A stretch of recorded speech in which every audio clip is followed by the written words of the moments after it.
Morning student, welcome to class 7. In previous class we read about the physical and chemical changes, chapter 6, physical changes. We see the physical changes. Today I will teach you chemical change. A change with which you are quite familiar is the rusting of iron. इसमें हम देखेंगे एक change होना, यानी iron के ऊपर जो जंग लगता है. If you leave a piece of iron in the open for some time it acquires a film of brownish substance. This substance is called rust and the process is called rusting. अगर आप लोहे की बनी हुई किसी भी चीज़ को अगर कुछ दिन के लिए या कहीं भी खुला छोड़ दीजिएगा तो उस पर जंग लगना शुरू हो जाता है. जंग को क्या कहते हैं? एक रस्ट.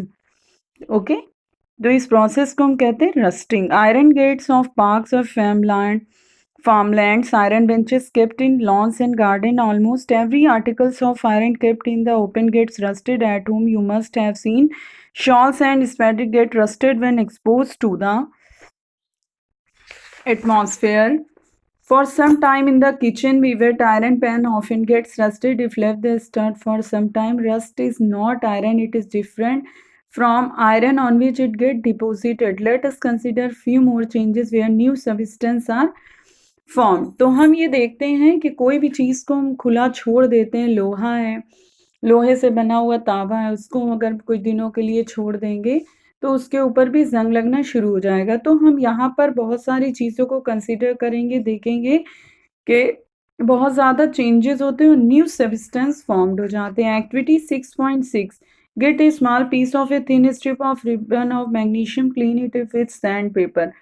एक मैग्नीशियम के रिबन को लेंगे, एक थिन पतले, उसको एक सैंड पेपर से हम साफ करेंगे और उसके टिप को कैंडल के पास ले जाएंगे. It Burns with a brilliant white light. तो देखेंगे कि उसमें से एक वाइट लाइट निकल रही है. When it is completely burned it leave behind a powdery hash. और जब वो पूरी तरह जल जाएगा तो वो एक हमको पाउडरी ऐश देगा. Substance does the ash look like the magnesium. वो एक मैग्नीशियम रिबन की तरह हमको दिखेगा. The change can be represent by the following equation. जब मैग्नीशियम और ऑक्सीजन मिक्स होते हैं तो क्या बनाते हैं? Magnesium oxide, new substance. Collect the ash and mix with a small amount of water. Stay the mixture well. Test the mixture with blue and red litmus paper. फिर उसी mixture के अंदर हम थोड़ा सा पानी डालेंगे, उसको हिलाएंगे, उसका सोल्यूशन बनाएंगे और उसको ब्लू और रेड लिटमस पेपर से टेस्ट करेंगे. तो क्या पता चलता है? अगर रेड लिटमस पेपर ब्लू हो जाता है या ब्लू लिटमस पेपर रेड हो जाता है तो ये एक्वस सोल्यूशन या तो एसिडिक होगा या बेसिक होगा. On dissolving the water in forms a new substance. This change can be written in the form of the following equation. जैसे मैग्नीशियम ऑक्साइड को वाटर से हम करेंगे तो क्या बनेगा? Magnesium hydroxide. As you have already learn in chapter 5, magnesium hydroxide is a base. हमने पिछले चैप्टर में पढ़ा था कि मैग्नीशियम हाइड्रोक्साइड क्या है? एक बेसिक है. So magnesium oxide is a new substance formed on burning of magnesium. तो ये हमें पता लगता है कि मैग्नीशियम को जलाने पर हमें एक न्यू सब्सटेंस प्राप्त होता है, magnesium oxide. Magnesium hydroxide is another new substance formed by mixing magnesium oxide with water. फिर मैग्नीशियम ऑक्साइड को फिर हम वाटर के साथ मिक्स करेंगे तो हमको फिर एक नया मैग्नीशियम हाइड्रोक्साइड मिलेगा. ओके, एक्टिविटी 6.7 देखेंगे. Dissolve about A teaspoon of copper sulphate about half a cup of water in a glass tumbler. Add a few drops of dilute sulfuric acid to the solution. हम एक beaker में लेंगे copper sulphate, उसमें आधा cup हम water add करेंगे और few drop dilute sulphuric acid मिलाएंगे उस सोल्यूशन में. You should get A blue coloured solution. तो हमें कैसा सोल्यूशन मिलेगा? ब्लू कलर का.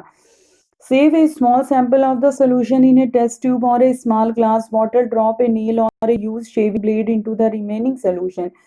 फिर उस सोल्यूशन में से थोड़ा सा सोल्यूशन अलग बॉटल में हम रख लेंगे.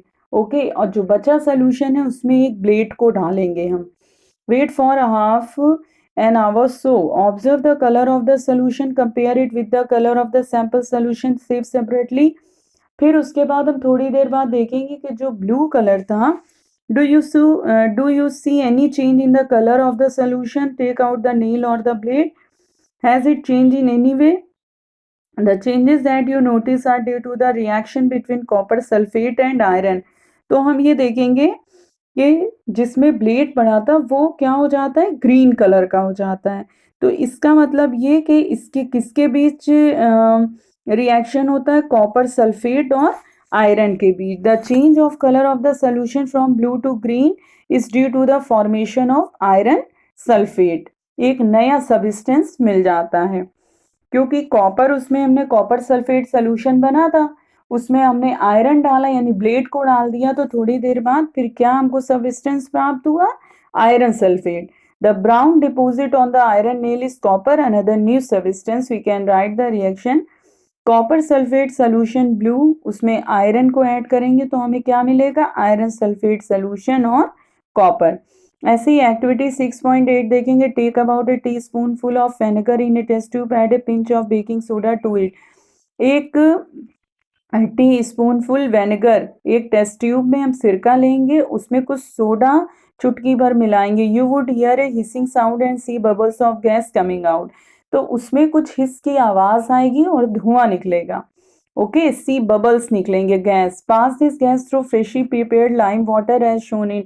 उसी गैस को हम लाइम वाटर के पास ले जाएंगे तो what happen to the lime water, क्या होगा, the change in the test tube is as follows. Vinegar plus baking soda, क्या मिलेगा हमको, सोडियम हाइड्रोजन कार्बोनेट बन जाएगा, यानी carbon dioxide plus other substances. The reaction between carbon dioxide and lime water is as follows.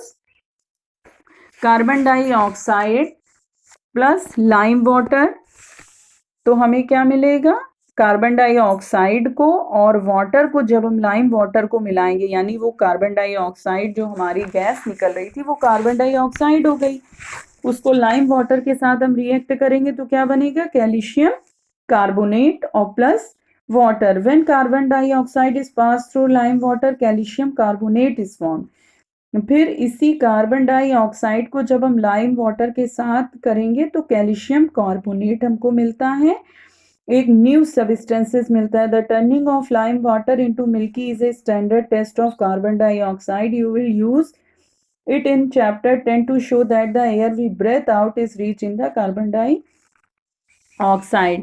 So a change in which one or more new substances are formed is called a chemical change. A chemical change is also called a chemical reaction. Chemical reaction किसे कहते हैं कि जिसमें एक से ज़्यादा substance हमको मिलते हैं, फॉर्म्ड होते हैं, उसको हम केमिकल चेंज कहते हैं।